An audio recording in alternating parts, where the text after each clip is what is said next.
Hi guys, Ryan here from Wired to Fish, and today I want to go through the process of cleaning bluegills. Specifically, we're going to do a fillet method using a fixed blade knife as well as an electric fillet knife component. Both are very popular. They're an effective way to clean panfish of all different species, but bluegill is one of our favorite here at Wired to Fish and nationwide. They exist nearly everywhere throughout the country. They make wonderful table fare. So we hope that this video helps you also enjoy the process of fishing back home at the dinner table. The tools for today are fixed blade fillet knife as well as an electric fillet knife. Now when it comes to fillet knives, they come in a lot of different sizes. You can get fillet knives from 4 inches. Look at that small little guy here. Probably the most common, a 6-inch, a 7.5 inch, and then this is a bigger one, 9-inch. Now, being that bluegill and panfish in general are smaller, that 6-inch seems to be about the right size, but I also have a 7.5 inch out here today, and I'm just gonna put that smaller 4-inch and that bigger 9-inch over here. 9-inch, bigger fish species, naturally heavier bone structures, but your mid-size 6-inch is gonna be your go-to. And when it comes to electric fillet knives, there's a lot on the market. The one thing that's notable about newer electric fillet knives is lithium-ion power, gives you portability, gives you excellent runtime, gives you a lot of power, and it's pretty common for fillet knives, electric fillet knives, to come in a couple different blade sizes. We have a smaller one here, as well as a longer one, but I personally prefer the standard length for most of my electric fillet knife cleaning. So we got a handful of bluegill here. One thing with bluegill, at Wired to Fish, we do like to practice selective harvest. They have a unique biology. We actually made a pretty cool video that went in depth on it. 5 fish for my family usually is enough, and we tend to prefer fish under that 9-inch mark. But in any case, we have some nice specimens here today, and I'm gonna start out with the fillet method using a fixed blade fillet knife. It's our opinion here with all of our fish cleaning videos that you should have a decent core competency using a knife. The knife lets you kind of talk to the bone structure, learn how that bone structure is oriented in the meat, and then from there you can graduate up to an electric, but there's going to be times where you simply don't have an electric at your disposal. You may not have power, and you just need to also know how to use a fillet knife. The first step for me is to orient the fish right in front of me, and then I'm gonna go ahead and flip it around. I like making my initial cut on the dorsal side of the fish, so I'm gonna run my fillet knife down the dorsal side of the fish versus the belly side. And if I look at this fish here, you'll see that it looks like there's a pretty good chunk of meat up toward the head, which there is. So I'm going to angle my first cut upward so I don't eliminate or waste that chunk of shoulder meat here. So flip the pec fin back. You want to go toward the head with your fillet knife because that's the way that the scales are oriented. So my blade right now just went underneath the scales, and I'm going to make a good initial downward push into that fish.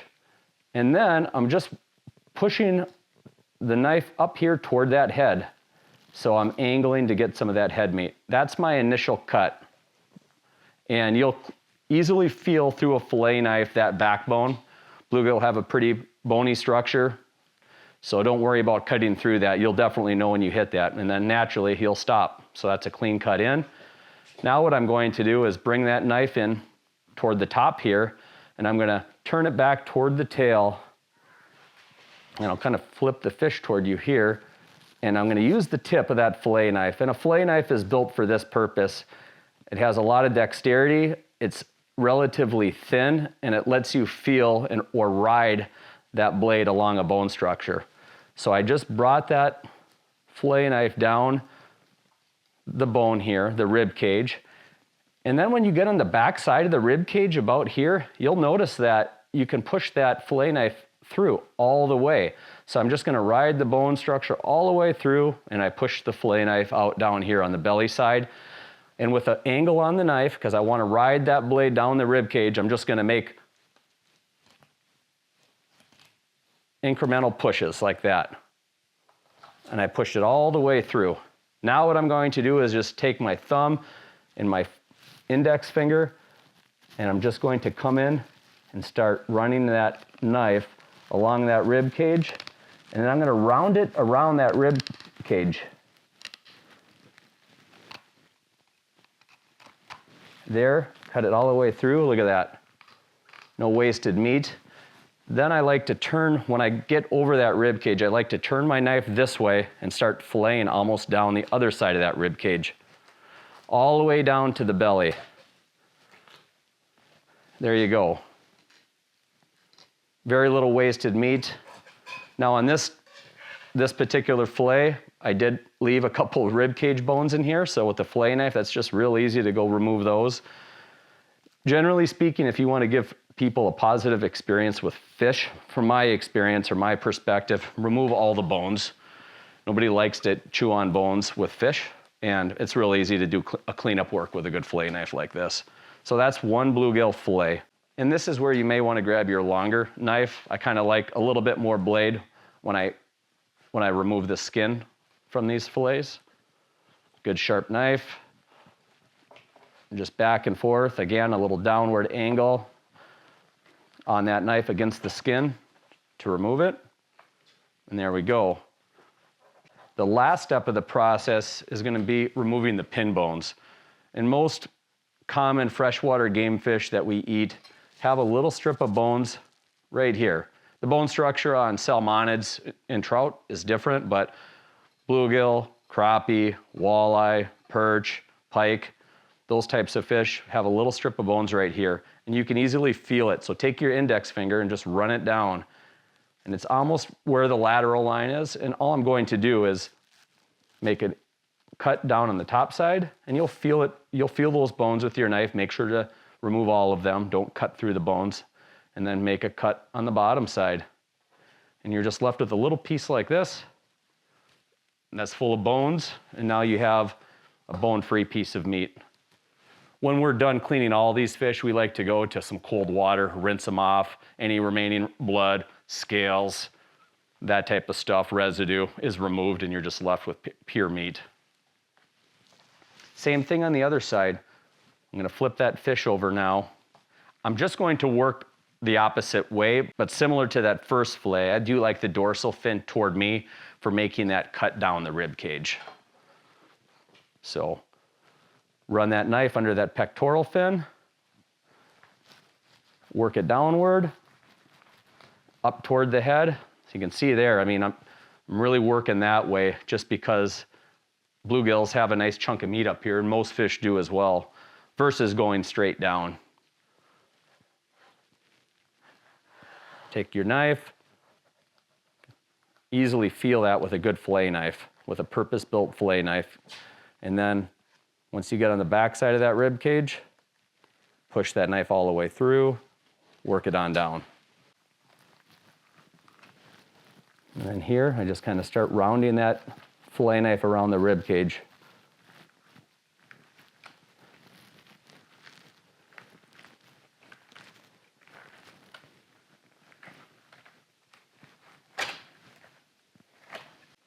Again, very little wasted meat with a sharp fillet knife. Grab my 7.5-inch blade here, and the 6-inch would work fine too. Now you get down to that 4-inch blade, you're kind of fighting it. There's decent depth to that fillet. The 4-inch might work fine for perch, but when you get into a bigger, deeper fish like this, it's nice to have a little bit of blade length to work with.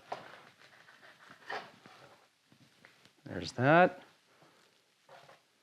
Again, I'm just going to remove those pin bones here. I'm actually going to bring over a bowl of water here just to put those fillets in. Like I said, it's nice to just put these fillets and let them soak in water. They kind of self-clean a little bit, and then we'll do a final clean in the kitchen sink or the garage sink before we either freeze them or eat them. All right, we're going to move on to the electric fillet knife now, and I've been raised on an electric fillet knife. I had some of the early versions that you plugged into the wall. It came right on the heels of learning how to fillet fish with a fixed blade. What are the benefits of this? Speed and ease, so super efficient. You're using battery power, in this case lithium-ion, to quickly cut through these fish. So if you have a lot of fish, there's a great case to use an electric fillet knife. And even if you have 5, if you have access to a fillet knife at home, I mean, this has taken over for a lot of folks. Not a replacement for a regular knife, but certainly a nice tool to use if you clean a lot of fish. And I'm a multi-species angler. We love eating walleye, we love eating pike, we love eating bluegill and crappie and perch, those types of things. So I have a fillet knife. I usually keep it in my truck in the summer as we're going back and forth to our cabin, and super easy process. So my first cut with an electric, similar to a fillet knife, is gonna be putting that dorsal fin up toward me. And I usually use one hand, my dominant hand, for cleaning fish with either a fillet knife or an electric. So I tend to hold my fillet knife in my right hand. Now here, I'm gonna actually start by making a slight cut up toward the head and then round that serrated blade down and over. So I've maximized some belly meat. One thing I might need to do, however, is make a little downward cut here by that pelvic fin. So you can see there how easy that was to make a cut. And some fish have real tough skins, like yellow perch, for example. When you start cutting into those, they have a coarse, thicker, bigger scale and a thick skin. So the electric is a huge aid for fish like that. Use a light pressure, feel those bones, stop, and you might cut through a few initially, but just keep that in mind. Doesn't happen that much with a conventional fillet knife, but with an electric, you need to be mindful of it. So I felt those bones. I'm gonna go light. I don't wanna put a lot of downward pressure because I'll cut through them. Make my right angle turn.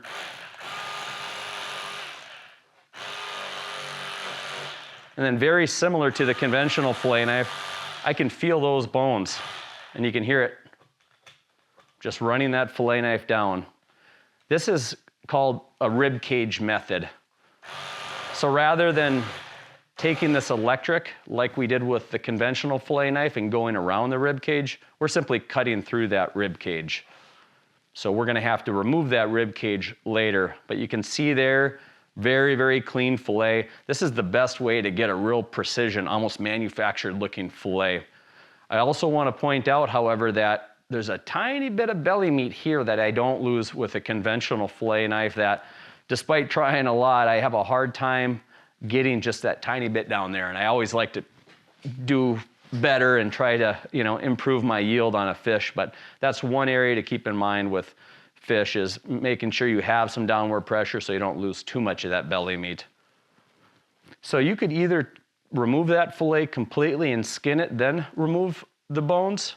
But I'm gonna just go ahead and do that now with that skin attached on the underside. Everything's kind of tied together here. There's less finger fumbling. So a lot of people will use actually a conventional fillet knife to take out this rib cage. I actually prefer using my electric. I've had enough practice with it, so it's faster. All I'm going to do with that rib cage oriented toward me there is make a light cut on the underside and then round those serrated blades up on the underside of those rib cage bones. Takes a little practice, but you'll get it pretty quickly. Downward cut, I'm gonna kind of round upward there. You can see how I'm following those bones. And there you go. There might be a couple left here, and that's where I may take my small fillet knife and remove them. But you can see there, bones, not a lot of meat, very clean. Now I'm gonna just hold on to the fish here, maybe put an index finger and a fingernail into that portion of the actual fillet, make a light downward cut.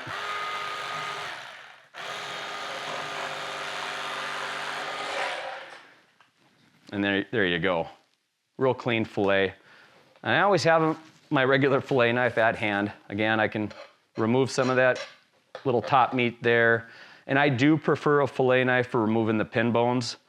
I just think there's a little less waste. You can use the electric, but it's just a little tiny thin line of bones, so I have better dexterity, it seems, with the fillet knife for that portion of the process. There you go. Same thing. This time though, I would have to switch hands to fillet with my muscle memory. So rather than having the dorsal side of the fish to me for the second fillet, I'm going to put the dorsal side away from me and make a cut from the belly toward the top of the fish. Starting out, making a cut toward the head to get that shoulder meat, and then down down to the belly. So I've made a full cut down to the bone structure. Now I'm gonna turn that blade and work it down.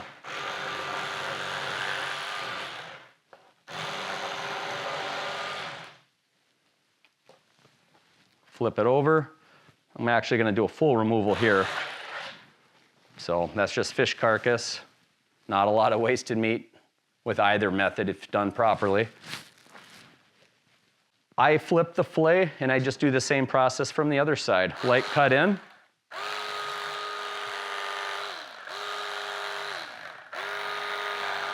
You got a little bit of fin there, just cut downward. These things are sharp and they're fast, so it makes the process real easy. Nearly bone free except for those pin bones.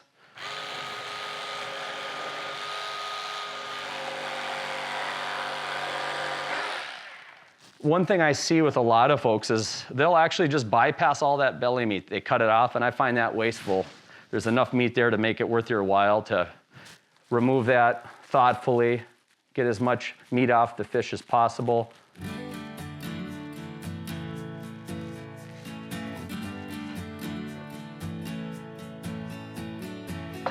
Beautiful fillet. With regards to your bowl of water, one thing that you can do is put some ice in there, and it's amazing how that fillet will contract and they'll kind of firm up. That seems like it's a nice way to kind of prep the food prior to freezing or cooking, just to firm those fillets up with some cold ice water.